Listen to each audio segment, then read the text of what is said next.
Bismillahirrahmanirrahim.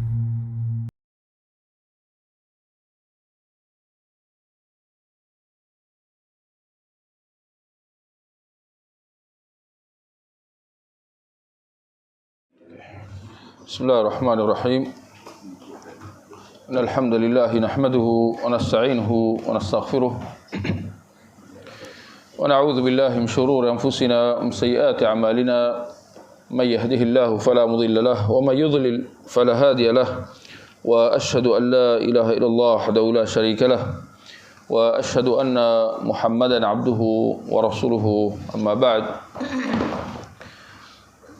Sambungan bacaan dalam kitab Panduan Lengkap Akidah, dan kita lihat perincian perbahasan mengenai beriman dengan hari akhirat. Penulis menyebutkan tentang tanda-tanda hari kiamat dan jenis-jenisnya, dan kita juga telah mula membahaskan mengenai tanda-tanda kiamat yang besar, di mana bermula dengan munculnya Imam Mahdi. Jadi pada malam ni kita sambung dengan perbahasan mengenai keluarnya Dajjal.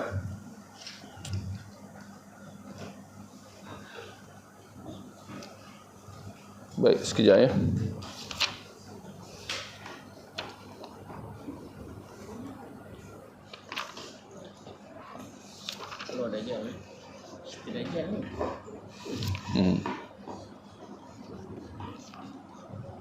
Sekejap ya.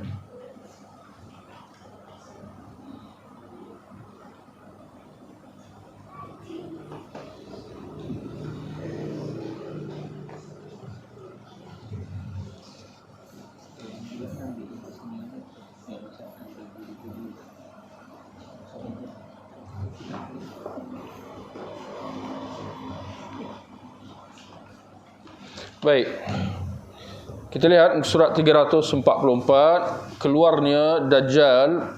Kata penulis, Al-Masih Dajjal pembawa pelbagai fitnah. Fitnah dengan erti kata ujian, cobaan dan dugaan. Pembohong dan penyebar kesesatan, bahkan sebesar-besar kesesatan, seperti yang kita akan perhatikan nanti. Semoga Allah melindungi kita dari fitnahnya. Amin. Para Nabi telah mengingatkan umat-umat mereka tentang fitnah Dajjal ini, dan mereka telah menjelaskan sifat-sifat Dajjal itu. Dan yang paling banyak mengingatkan tentang bahaya Dajjal ini ialah Nabi Muhammad sallallahu alaihi wasallam. Baginda menjelaskan sifat-sifat Dajjal kepada umat baginda secara jelas, sehingga tiada kesamaran bagi sesiapa yang memiliki penglihatan. Kedua-dua jenisnya, penglihatan zahir dan penglihatan batin. Penglihatan panca indera, mata, dan penglihatan hati, ya, nurani, kalbu.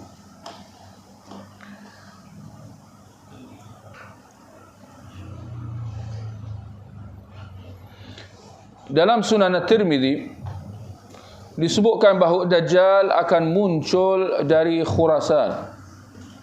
Khurasan ini antara nama tempat yang digunakan pada zaman awal dahulu. Pada hari ini terletak di bahagian timur Iran, utara Afghanistan dan Turkmenistan. Macam itulah bunyi dia lebih kurang. Tur, ada tahu sebut Turkmenistan. Barakallahu fiik. Jadi dia merangkumi wilayah yang telah disebutkan ini. Itu dahulu dikenali dengan nama Khurasan. Dalam Sahih Muslim daripada Anas bin Malik secara marfu', yakni dinisbahkan perkataan yang disebutkan itu kepada Rasulullah sallallahu alaihi wasallam, yatba'ud dajjal min yahudi Asfahan 70,000 alaihim at-tayalisah. Dajjal akan diikuti oleh orang-orang Yahudi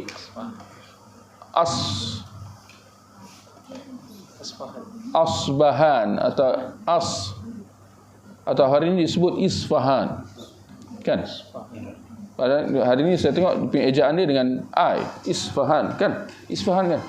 Nanti tengoklah Google tu. Saya tengok macam I, Isfahan.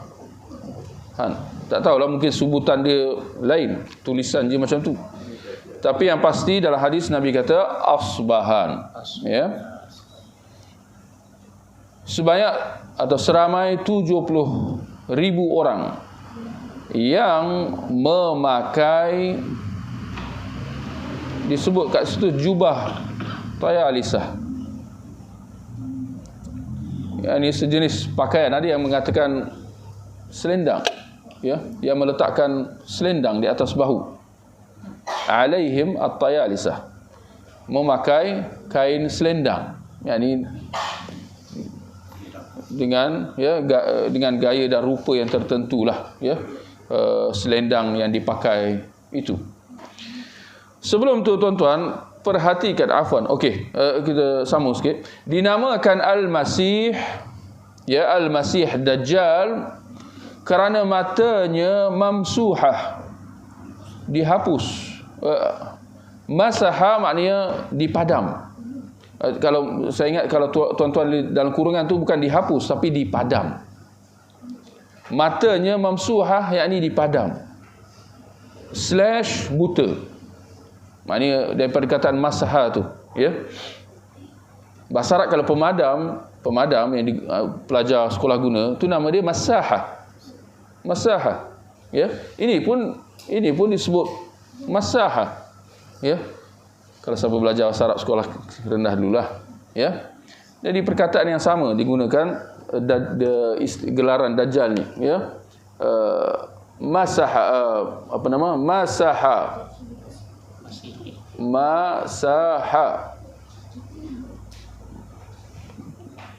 Tapi dalam tulisan ditulis Al-Masih. Disebut, ya, Al-Masih daripada perkataan masaha, memadam. Matanya apa tadi? Dipadam, yakni buta, yakni tak nampak, cacat. Ada yang berkata kerana dia yamsah, disebut kat situ dalam kurungan menempuh, atau boleh kata bergerak, ya. Bergerak, yamsah, bergerak di atas muka bumi dengan kecepatan yang luar biasa, ya. Dan menariknya kalau kita lihat, kedua-dua Nabi Isa dan juga Dajjal diberi gelaran yang sama, Al-Masih. Al-Masih. Jadi Al-Masih Dajjal seperti mana Al-Masih Isa bin Maryam. Jadi ambil perhatianlah bahawa gelarannya sama, tetapi maknanya bertembungan, berlawanan. Barakallahu fiik. Al-Masih Dajjal dengan maksud yang tertentu, sedangkan Al-Masih Isa bin Maryam membawa maksud lain yang berbeza. Ada yang mengatakan ini kerana Nabi Isa itu dia menyapu orang yang sakit lalu membuatkan dia sembuh, ya. Dan ada yang kata kerana dia menyapu, ya, atau menghapuskan kebatilan dan sebagainya. Tapi kedua-duanya diberi gelaran Al-Masih, dan itu datangnya tahun Masihi. Tahun Masihi, saya kira merujuk kepada tahun kelahiran Nabi Isa alaihissalam, ya. Wallahu a'lam. Dinamakan Dajjal dari kata Dajjal. Ini Dajjal pula. Tadi perkataan Al-Masih, di sini Dajjal pula. Saya tengok dalam kamus Dewan disebut Dajjal dengan satu huruf J, ya, bukan double. Tak apalah, ini ejaan lah, ya. Dinamakan Dajjal dari perkataan Dajjal, Dajjal, yang artinya mencampur adukkan. Disebutkan dalam bahasa Arab Dajjala, yang artinya dia mencampurkan dan mengaburkan. Ini kerana Dajjal mencampur adukkan kebenaran dengan kebatilan, mengaburkan kebenaran sehingga kelihatan kebatilan. Manakala kebatilan dikaburkan, diperlihatkan seperti kebenaran. Dajjal dengan timbangan kata fa'al termasuk dalam bentuk mubalaghah, yakni pendustaan dan pengaburan yang dilakukannya besar dan banyak. Yakni dia banyak melakukan pendustaan dan pengaburan, ya, sehingga disebut dengan wazan Dajjal, ya. Daripada Dajjal jadi Dajjal. Mubalaghah ni apa artinya? Mubalaghah dalam bahasa Inggeris dikata exaggerate. Kalau bahasa Melayu ketersangatan. Oh, ini kata baru ni. Saya suka. Ketersangatan. Betul lah, ini jangan Dajjal pula. Jadi ketersangatan, saya suka, ya. Yani dia over. Dajjal tu dia over dalam dusta dan mencampur adukkan. Yani dia berlebih-lebihan dalam pendustaan dan pengaburan yang dilakukannya. Dajjal akan muncul pada zaman Al-Mahdi. Dajjal akan muncul pada zaman Al-Mahdi. Dan saya, kalau tuan-tuan perhati di muka surat sebelum 344, kita ada baca perenggan yang di atas tu, bahawa Imam Al-Mahdi berkuasa selama 7 tahun. Ini fakta-fakta atau poin-poin yang menarik untuk kita ambil maklum lah, ya. Jadi Imam Mahdi dia akan berkuasa atau memerintah selama 7 tahun. Dan disebut di sini Dajjal akan muncul pada zaman Al-Mahdi, yakni dalam tempoh 7 tahun pemerintahan Imam Mahdi itu. Ya. Imam Mahdi dululah. Ya, zahirnya Imam Mahdi akan keluar dulu sebab dia tempoh dia lebih lama, 7 tahun. Sedangkan tempoh Dajjal kita akan lihat perincian dia sebentar lagi.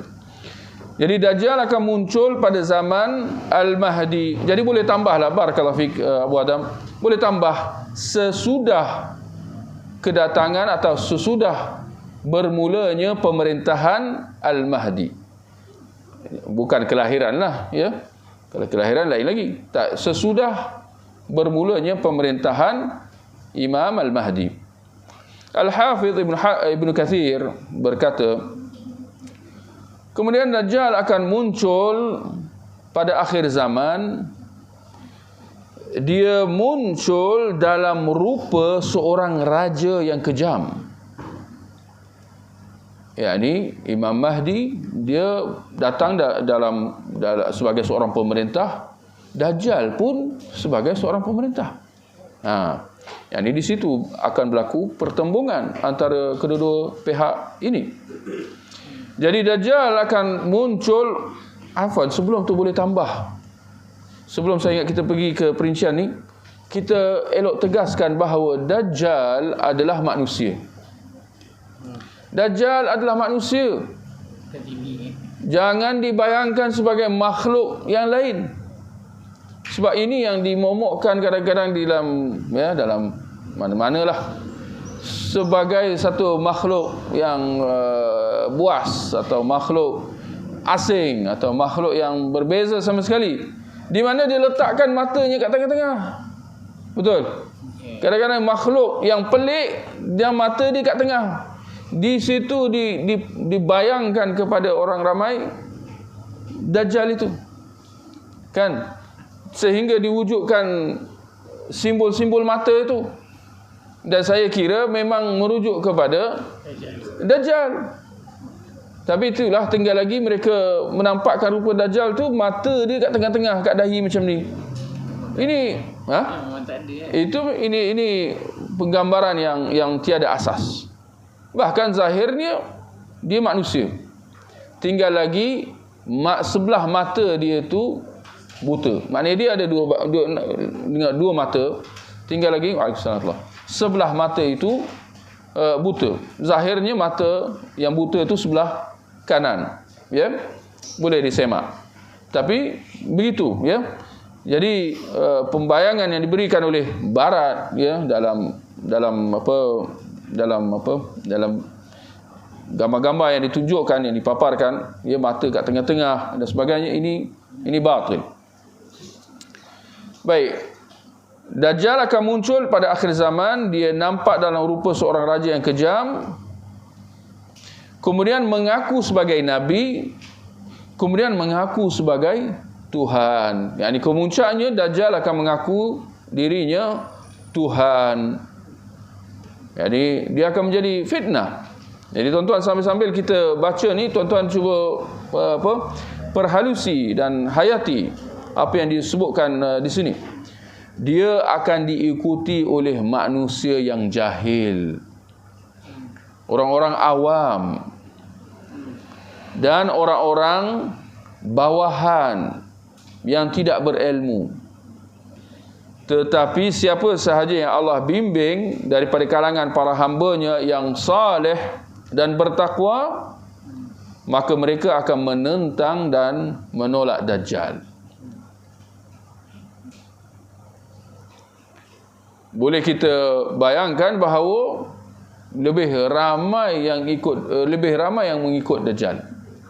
Lebih ramai yang mengikut Dajjal berbanding yang menentang dia. Sebab kalau kita lihat antara orang yang berilmu dengan orang yang jahil, dia punya nisbah dia macam mana? Ya. Ini seperti yang banyak kita lihat nas-nas menyebutkan tentang nisbah yang menjelaskan tentang orang yang beriman dengan orang yang tidak, orang yang bersyukur dengan orang yang tidak, ya. Orang yang berilmu dengan orang yang tidak. Nisbah orang beriman, orang yang bersyukur, orang yang berilmu itu sangat kecil. Bahkan itu keadaan dia dari satu masa ke satu masa, sepanjang masa macam tu, ya. Kebanyakan manusia tidak tahu, ya. Kebanyakan manusia tidak beriman, seperti yang kita lihat di keliling kita, ya. Jadi ini semua menunjukkan betapa dahsyatnya, ya, fitnah Dajjal itu, ya. Ini dia punya cobaan dia tu, dia punya pengaruh dia tu sangat luar biasa. Bahkan seperti dalam riwayat-riwayat menyebutkan bagaimana apabila kedengaran Dajjal sudah muncul, orang-orang beriman akan lari lari balik ke rumah untuk mengikat isteri dan anak-anak perempuan mereka, kerana khawatir mereka akan terkesan dan nak keluar rumah, nak pergi jumpa dengan Dajjal. Sampai begitu sekali. Keadaan itu mungkin kita tak nampak pada hari ini, tapi demikian keadaannya apabila Dajjal keluar. Ya. Dajjal bergerak, lalu dia menguasai kota demi kota, benteng demi benteng, wilayah demi wilayah, dan kampung demi kampung.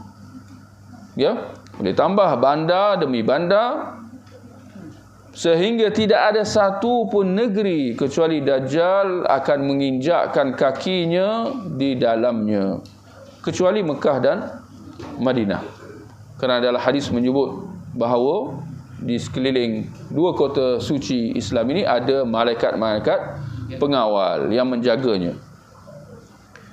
Masa hidup Dajjal di atas muka bumi 40 hari. Gariskan. Ini poin-poin menarik.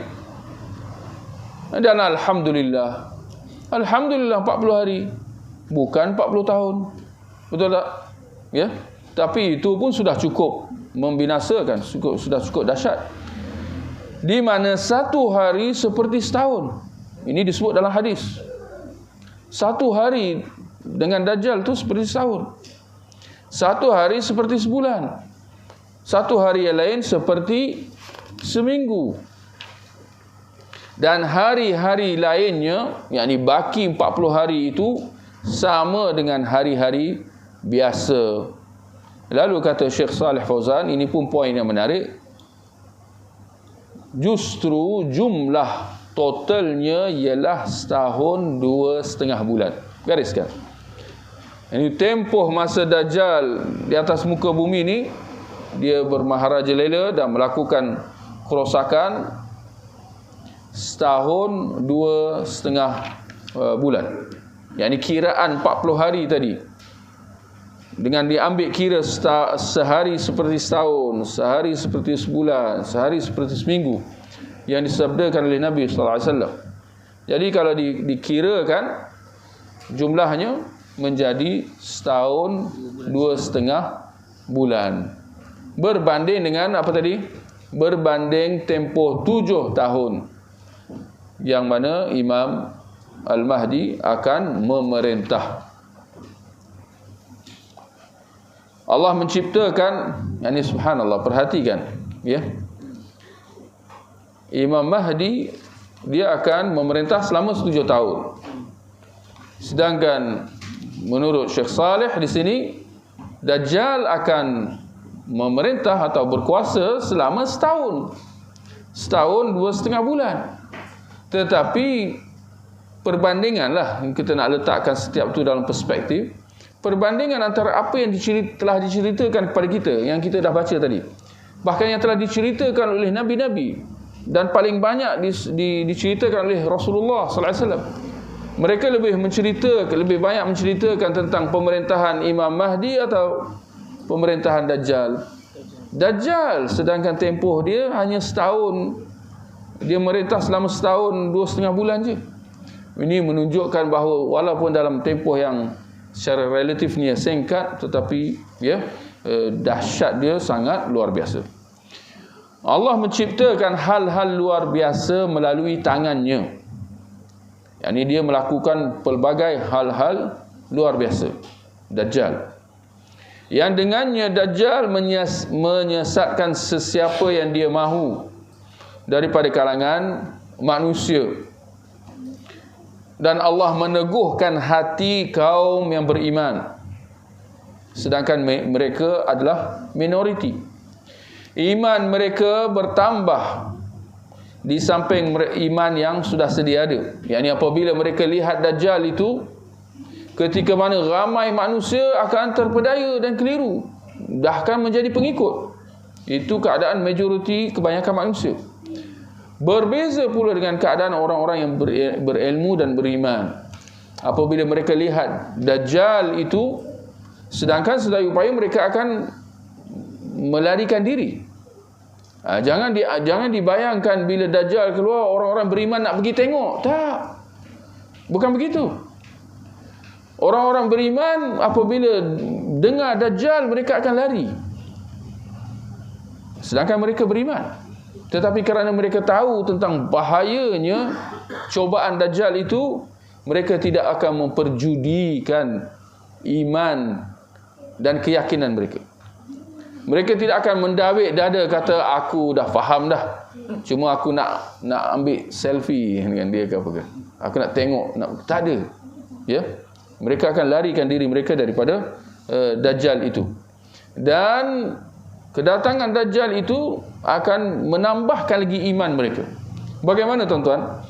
Apabila mereka dapati bahawa apa yang telah disebutkan oleh Nabi sallallahu alaihi wasallam benar-benar berlaku di hadapan mata kepala mereka sendiri. Mereka saksikan dengan mata kepala mereka sendiri apa yang telah disebutkan oleh Rasulullah sallallahu alaihi wasallam jauh, ya, beratus-ratus tahun dahulu. Dan petunjuk di atas petunjuk, yang bertambah iman mereka atas iman yang sedia ada, dan petunjuk di atas petunjuk yang sudah sedia ada, yang mereka sudah sedia tahu. Turunnya Nabi Isa putera Maryam Al-Masih, ini yang kita dah sebut tadi, juga digelar Al-Masih, Nabi Isa, pembawa petunjuk, adalah pada hari-hari munculnya Al-Masih Ad-Dajjal. Yang ini dari sudut apa? Dari sudut sinarionya atau dari sudut turutannya, kita kata Imam Mahdi datang dulu, disusuli dengan Dajjal, kemudian disusuli dengan Nabi Isa alaihissalam. Ya. Al-Masih pembawa kesesatan. Jadi ada dua Al-Masih lah di sini. Satu Al-Masih pembawa kesesatan, Dajjal, dan Al-Masih pembawa kebenaran, Isa bin Maryam. Lalu orang-orang beriman berkumpul bersama beliau, bersama Nabi Isa. Hamba-hamba Allah yang bertakwa akan mengelilingi beliau. Lalu Nabi Isa membawa mereka menuju Dajjal yang pergi ke Baitul Maqdis. Ya. Yakni ketika itu orang-orang beriman sudah pun berada, sudah pun berkumpul di Baitul Maqdis. Yakni sudah membentengkan diri mereka di situ, di Baitul Maqdis. Tinggal lagi mereka berhadapan dengan Dajjal serta tentera-tenteranya yang datang daripada mana? Isfahan tadi. Yang di sini satu poin yang menarik yang disebutkan oleh ulama, bahawa waktu itu Yahudi tidak lagi tinggal di Baitul Maqdis.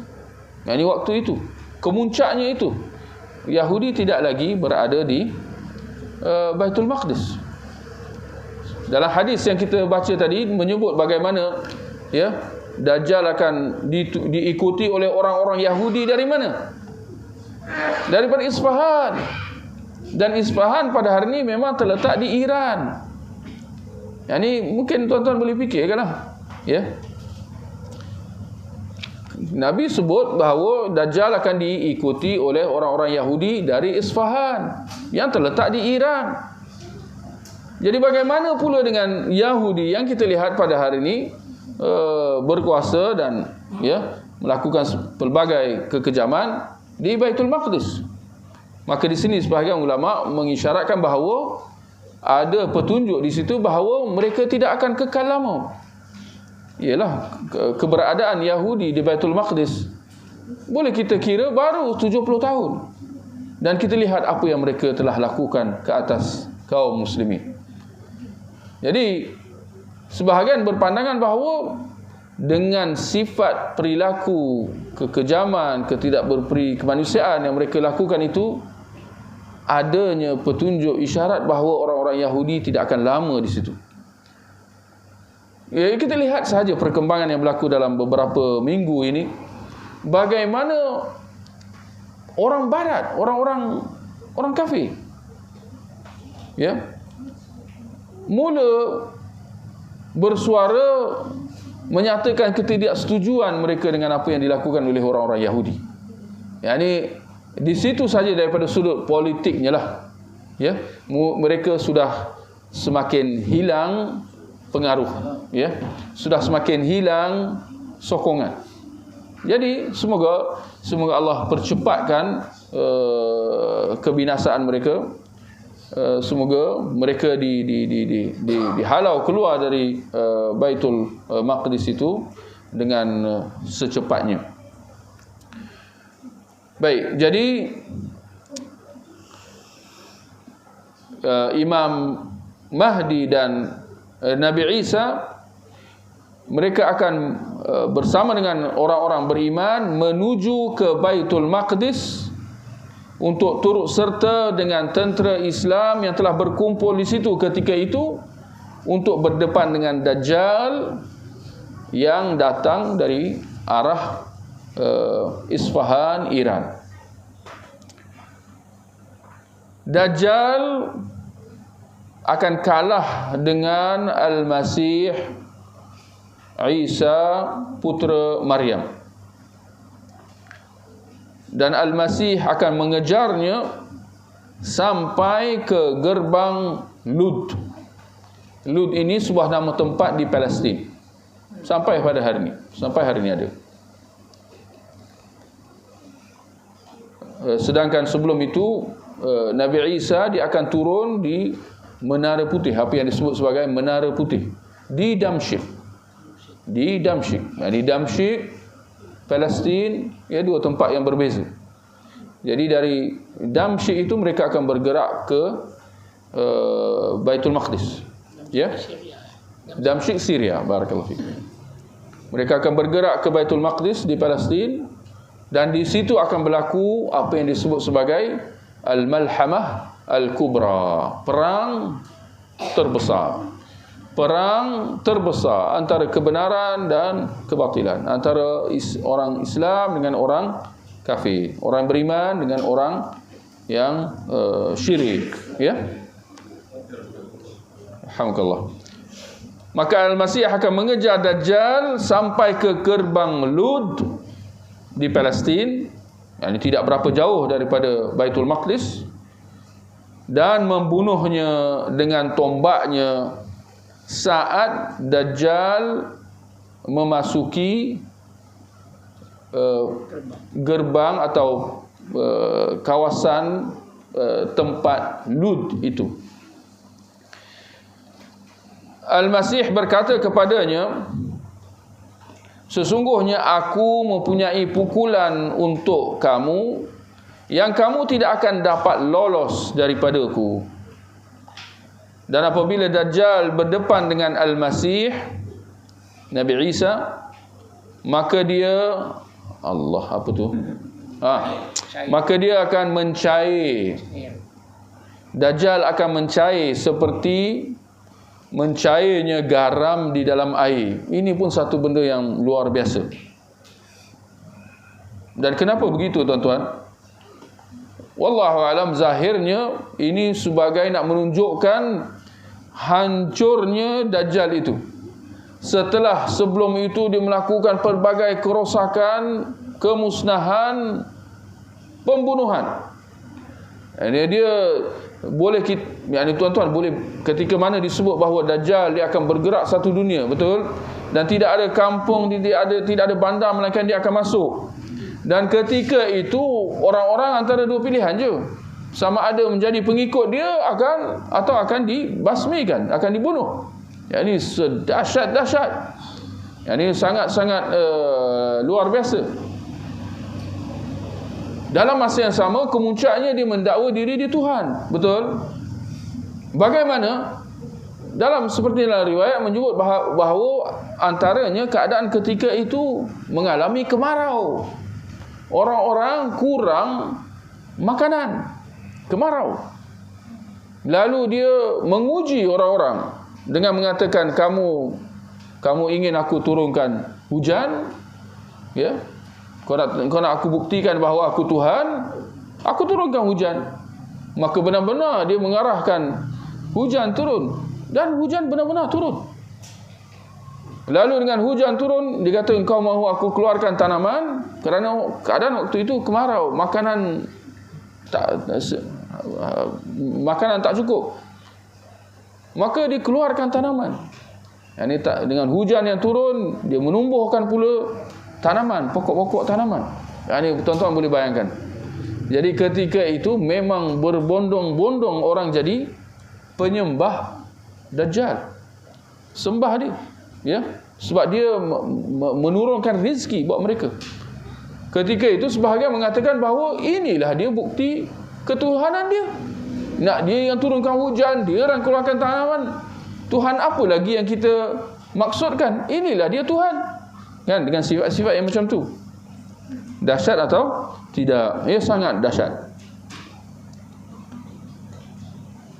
Baik. Al-Masih Isa bin Maryam akan membunuh Dajjal di gerbang Lut. Di sanalah musuh Allah ini dibunuh.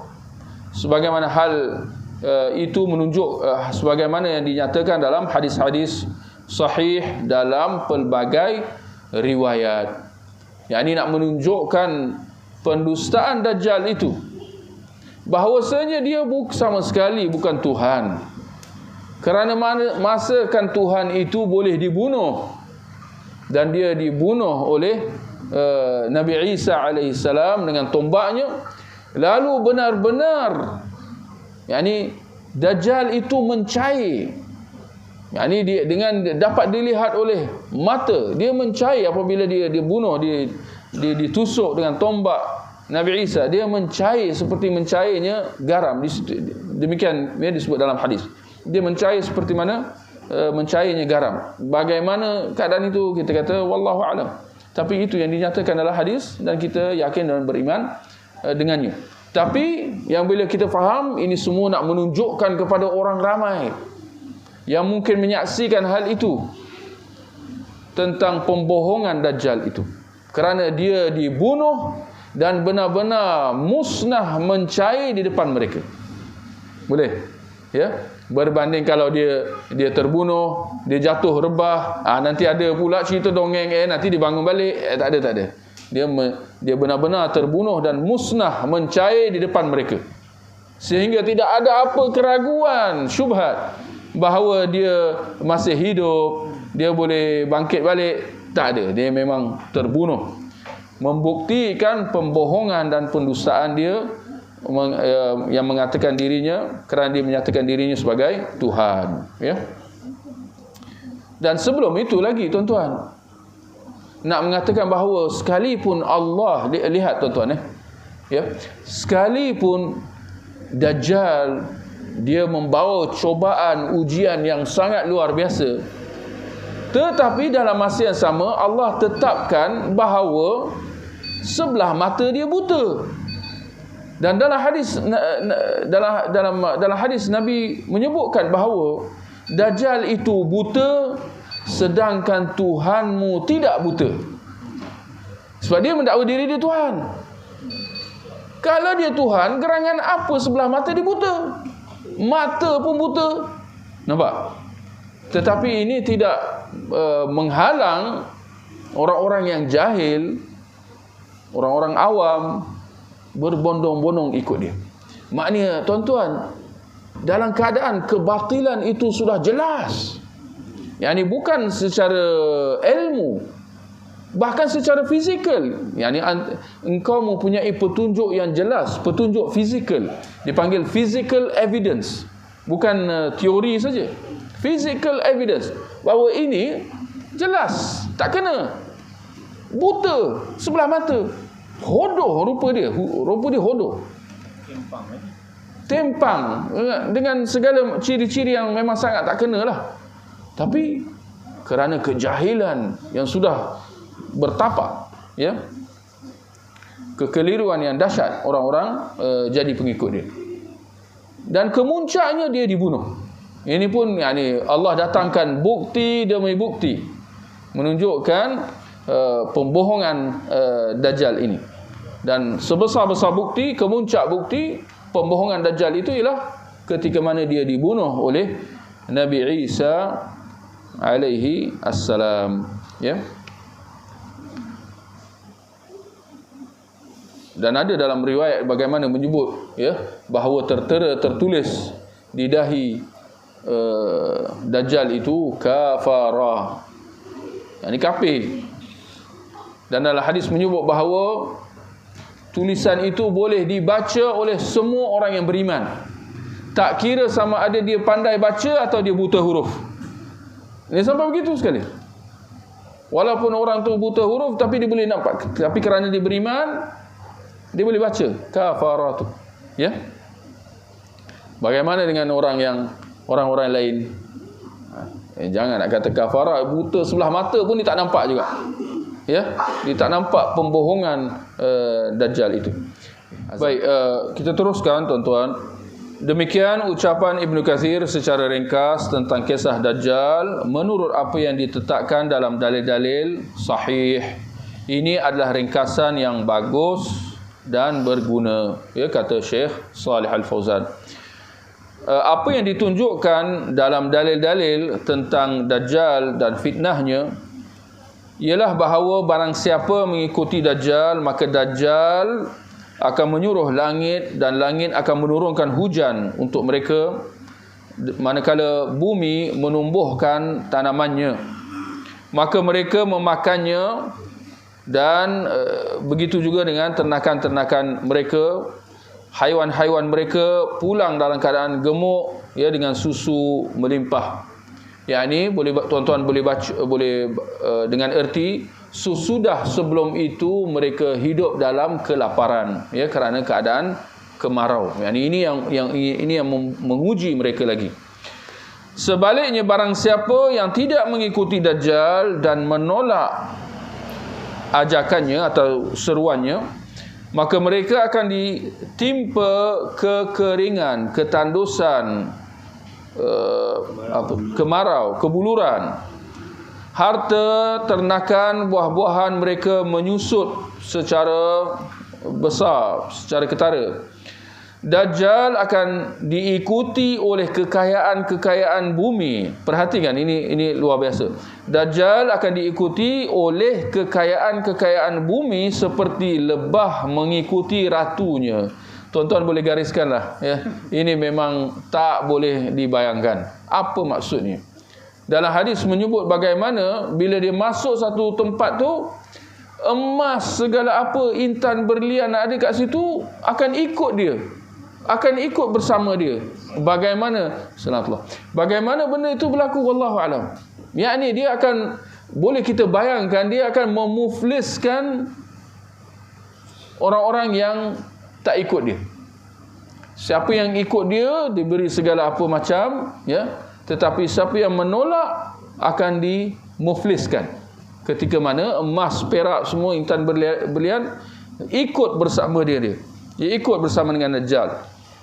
Lalu dibayangkan seperti lebah mengikuti ratunya. Dajjal membunuh anak muda kemudian menghidupkannya. Ini merujuk kepada satu kisah apabila Dajjal sampai di perbatasan Madinah dan dia tak boleh masuk, seperti yang kita telah sebut tadi, kerana ada malaikat pengawal. Tetapi ketika itu keluar seorang pemuda yang saleh. Dan jangan lupa, Madinah, Mekah ketika itu yang ada adalah orang-orang saleh belaka. Sebab mereka yang ada sifat munafik, sifat zindiq, ya, orang yang lemah iman dan sebagainya, mereka akan keluar dari Madinah, Mekah sebelum itu lagi untuk turut bersama dengan Dajjal. Ya, ini dalam hadis menyebut bagaimana Madinah dia akan menjadi pusat iman. Yani pada hari ini orang-orang beriman semua bertebaran, betul? Pada zaman sahabat lagi, selepas Nabi wafat, mereka dah keluar daripada Madinah, ya. Mereka kerana jihad, ya, membuka kota-kota yang baru dan sebagainya.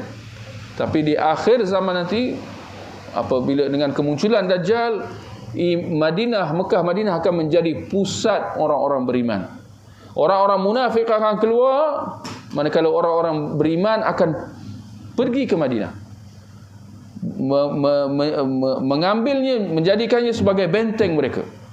Sebab mereka tahu bahawa Dajjal tak boleh masuk. Sedangkan semua orang-orang beriman lari daripada Dajjal yang kita sebut tadi. Dan antara tempat yang mereka jadikan benteng ialah Mekah, Madinah. Jadi dalam hadis menyebut apabila Dajjal dah sampai ke perbatasan Madinah, seorang pemuda yang saleh keluar untuk berdepan dengan Dajjal itu. Lalu Dajjal menangkapnya dan membelahnya menjadi dua. Membelahnya dua.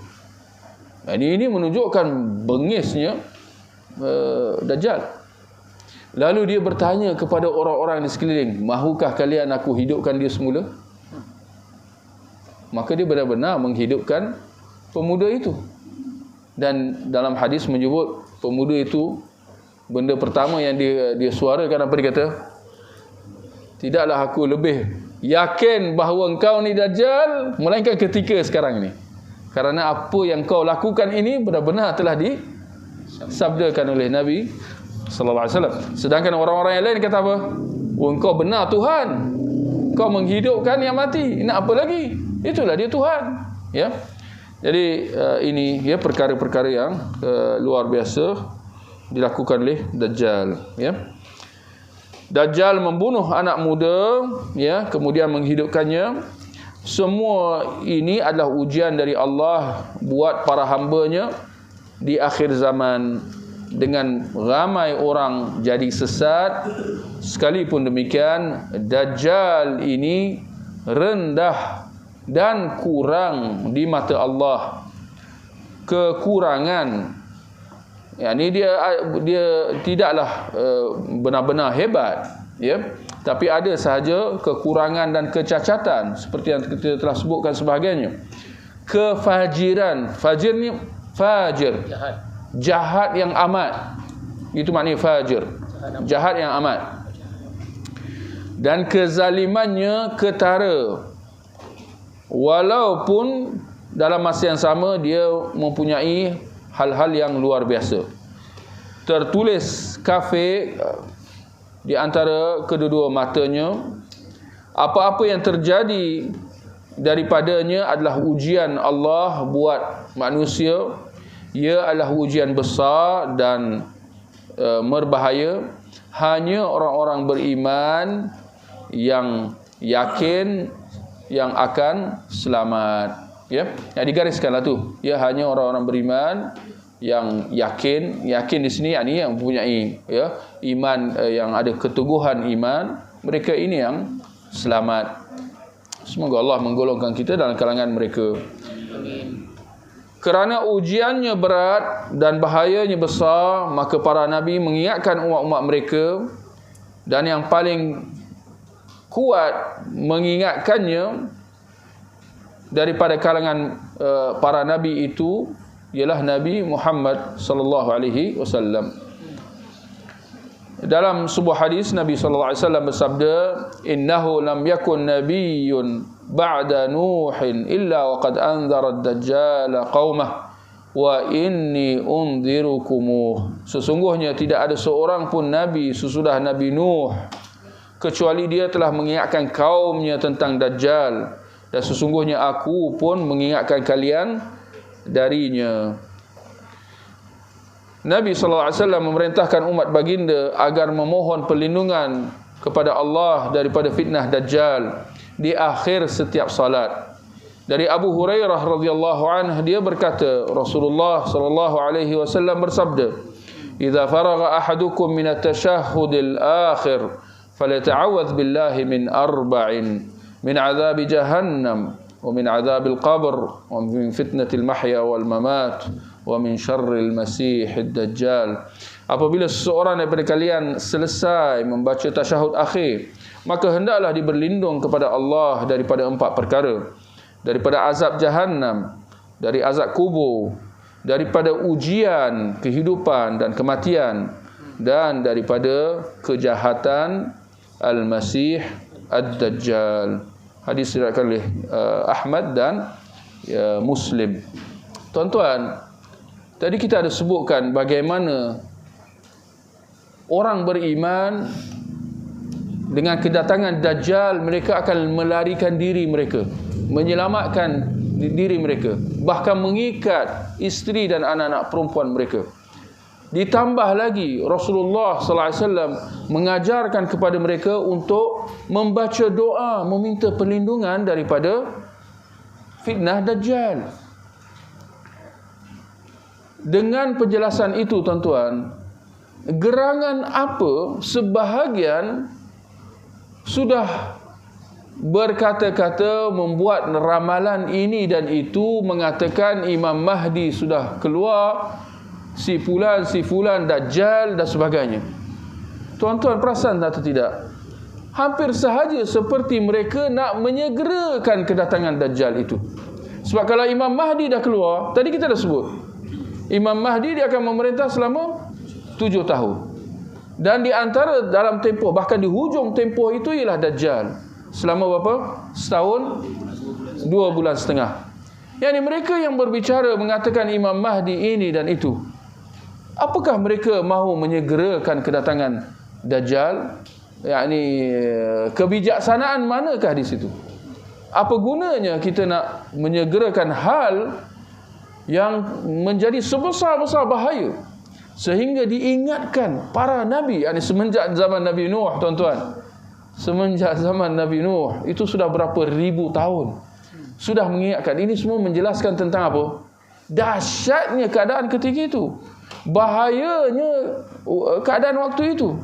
Yakni sedahsyat-dahsyatnya, memang tidak pernah dilalui oleh manusia keadaan dahsyat yang sedemikian. Tetapi lalu ada sebahagian golongan juhala, orang-orang jahil yang dangkal, pendek pemandangan, tak nampak jauh, kerana ada sifat, tak tahu kita nak kata apa, ada sifat terburu-buru, ada sifat nak mendahului sebelum orang lain, maka dia menggembar-gemburkan tentang Imam Mahdi sudah datang atau Imam Mahdi sudah hampir datang, Dajjal ini, Dajjal itu. Sedangkan ini semua adalah hanya andaian-andaian, dakwaan-dakwaan yang tidak ada asasnya sama sekali. Bahkan kita boleh menambah bahawa ini termasuk dalam pendukunan. Ini termasuk dalam perbuatan membuat ramalan-ramalan mengenai perkara-perkara ghaib. Kerana saya nak tanya tuan-tuan, bilakah kedatangan Imam Mahdi secara spesifik? Bilakah tarikhnya? Bilakah harinya? Bilakah masanya? Demikian dengan Dajjal. Siapakah Dajjal itu secara spesifik?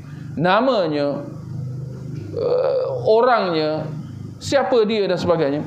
Jawapan dia apa tuan-tuan? Jawapannya itu semua tidak dinyatakan kepada kita secara spesifik. Dalam nas yang sahih, dalam hadis yang sahih, tidak ada butiran-butiran yang sedemikian. Dengan erti kata, itu semua termasuk dalam ilmu ghaib yang ada di sisi Allah. Justru mereka yang membuat andaian-andaian, dakwaan-dakwaan, ramalan-ramalan, sedar tak sedar mereka sedang membicarakan tentang perkara-perkara ghaib. Sedangkan Allah mengatakan, qul la ya'lamu man fis samawati wal ardil ghaib illa Allah. Katakanlah wahai Muhammad, yakni kepada umatmu, bahawa tiada sesiapa di langit-langit dan bumi yang tahu perkara ghaib kecuali Allah.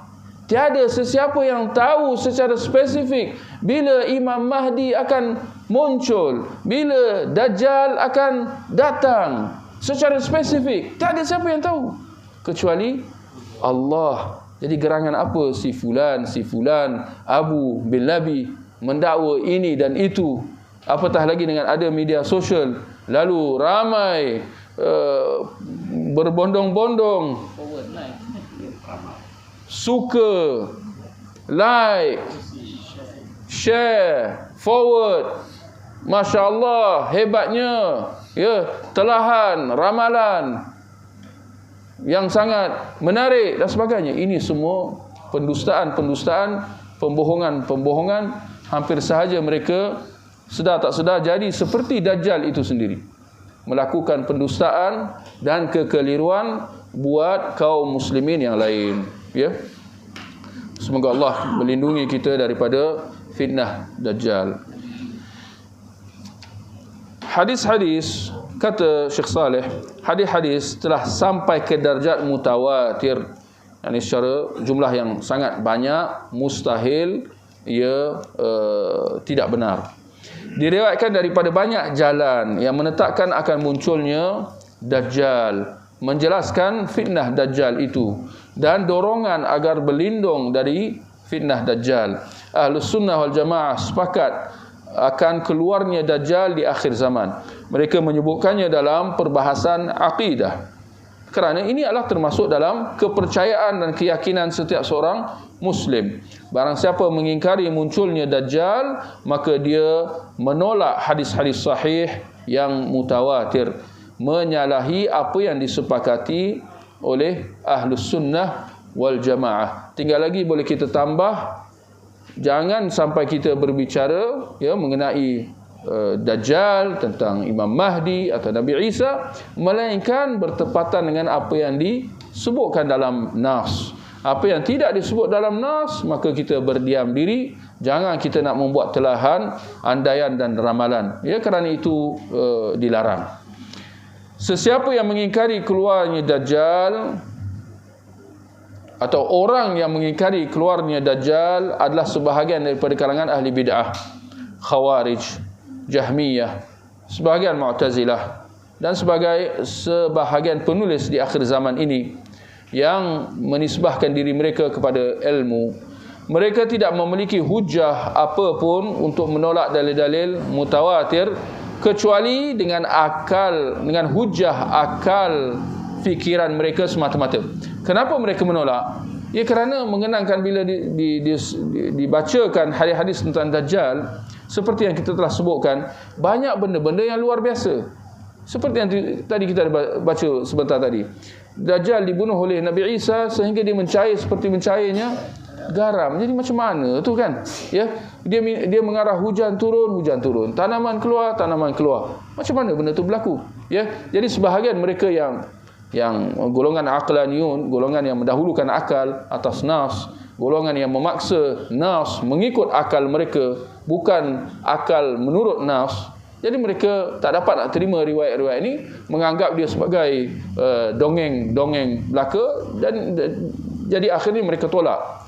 Mereka tolak hadis-hadis tentang Dajjal ini. Orang-orang seperti mereka memang tidak dipertimbangkan akalnya. Yang pandangan mereka tertolak, kerana bertentangan dengan nas yang sahih. Apa yang wajib atas Muslim ialah beriman kepada apa yang sahih daripada Allah dan Rasul, meyakini petunjuk dalam nas-nas itu, dan hendaknya tidak menjadi orang-orang yang Allah berfirman mengenai mereka, bal kadzabu bima lam yuhitu bi'ilmih walamma ya'tihim ta'wiluh. Bahkan yang sebenarnya mereka mendustakan apa yang belum mereka tahu dengan baik dan belum datang kepada mereka penjelasannya. Surah Yunus ayat 39. Hal itu kerana tuntutan iman kepada Allah dan Rasul adalah menerima apa yang datang daripada kedua-duanya dan mengimaninya.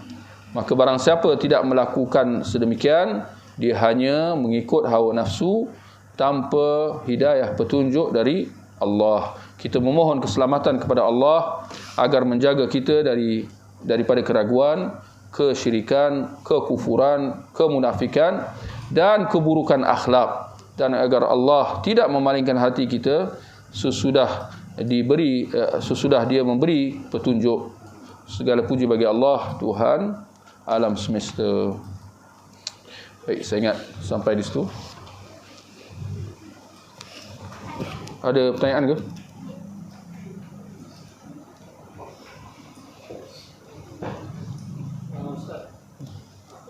Barakallah. Bolehkah kalau kita dalam kunut nazilah, bolehkah kita mendoakan kehancuran secara khusus negara Israel ataupun ke dewan spesifik ketika Yahudi, Nasara ataupun dan juga Syiah boleh gabungkan dalam satu zon. Jadi soalan dia, adakah meminta kehancuran atas negara atau kaum? Nasara. Ya, barakallahu fiik. Ya. Seperti yang telah dijelaskan oleh para ulama, ini antara tipu daya dan kekeliruan serta syubhah daripada musuh-musuh agama, terutamanya orang-orang Yahudi yang memang terkenal dengan kelicikan dan tipu daya mereka. Apabila mereka menamakan negara mereka dengan nama Israel itu sendiri. Nama Israel itu sendiri.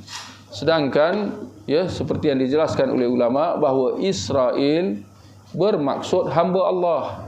Israel dia sama wazan dengan Jibril, Mikail, Israfil. Kan di hujungnya semua il itu, ya. Maka disebutkan bahawa il itu semua membawa erti Allah, ya. Maka Israel bermaksud hamba Allah. Justru harus berhati-hati apabila menggunakan nama Israel itu, apatah lagi dengan meminta, mendoakan kecelakaan. Yang ini dia khawatiri kita menyatakan sesuatu yang kita tak maksudkan. Apabila kita meminta kehancuran atas Israel, sedangkan Israel itu bermaksud hamba Allah, bagaimana pula nak meminta kehancuran atau atas hamba Allah, ya. Jadi ini adalah di antara kelicikan dan tipu daya orang-orang Yahudi laknatullah. Mereka menamakan diri mereka dengan nama yang baik, sedangkan mereka adalah sejelek-jelek manusia. Jadi nak kata bahawa kita kena cakna, ya, kita kena cakna. Sama sekali kita tidak menyokong kejahatan dan penindasan dan kezaliman mereka, ya. Tinggal lagi kita memahami tipu daya mereka menggunakan nama baik Israel itu, ya. Sekalipun, ya, kita menegaskan tentang buruknya orang-orang Yahudi itu. Jadi barangkali ini pun kadang-kadang mungkin orang yang dengar, orang yang jahil kata, ini suka Israel lah ni. Subhanallah. Kita menyebut tentang nama Israel itu sendiri. Namanya dengan maksudnya sebagai hamba Allah. Sekalipun kita tegaskan bahawa orangnya sama sekali bukan hamba Allah. Orangnya adalah hamba-hamba syaitan. Betul atau tidak? Kan? Jadi mungkin ada yang keliru, mula, ya, mentwistkan, memalingkan perkataan yang kita sebut, ya, membawa maksud-maksud yang tak sepatutnya. Jadi sebaiknya jika nak meminta kehancuran, ya, atau dibalas kezaliman ke atas Yahudi itu, disebutkan perkataan Yahudi itu, kerana mereka ini adalah kaum yang terlaknat seperti mana yang disabdakan oleh Nabi sallallahu alaihi wasallam. La'anallahu al-yahuda wan nasara. Allah melaknat orang Yahudi dan Nasrani. Demikian sabda Nabi sallallahu alaihi wasallam. Nabi tidak ada pernah, ya, digunakan perkataan Israel tempat Yahudi dalam nas-nas. Tidak ada la'anallah Israel, tak ada. Mana mungkin macam tu? Boleh faham? Ya? Kerana maksud Israel itu membawa erti hamba Allah. Jadi walaupun soalan mungkin mengenai meminta kehancuran atas negara, maka saya ingat, ya, jawapan dia sekalilah, ya, jangan digunakan perkataan itu sendiri. Sebaliknya digunakan perkataan yang tepat tanpa syubhat, iaitu Yahudi, yang sememangnya adalah kaum yang laknat dan celaka, ya, dengan apa kezaliman yang mereka lakukan. Boleh ke perkataan Israel kepada Israel? Ya, Israel. Boleh sajalah. Ini di antara orang kata apa? Kreativiti, ya. Ialah sekarang kalau guna saja, tuan-tuan, guna je perkataan ini. Kalau ada TikTok lah, malam ni tak ada TikTok, dia boleh di tag tuan-tuan. Saya dah kena 3 kali. Saya sebut saja apa nama Israel tadi tu. Saya sebut saja ya kata-kata yang tak sepatutnya. Terus dia apa namanya kata? Your live streaming has been banned ke apa ke. Terus ban tuan-tuan. jadi kalau diganti dengan perkataan Israel dan sebagainya, ini saya ingat termasuk dalam creativity. Wa makaru wa makarallah. Mereka nak menggunakan nama yang bagus, kita gantikan dengan yang tak bagus seperti mana selayaknya, ya. Baik, insya-Allah. Subhanakallahumma wa bihamdik asyhadu an la ilaha illa anta astaghfiruka wa atubu ilaik. Sallallahu ala nabiyyina Muhammad wa ala alihi wa sahbihi ajma'in.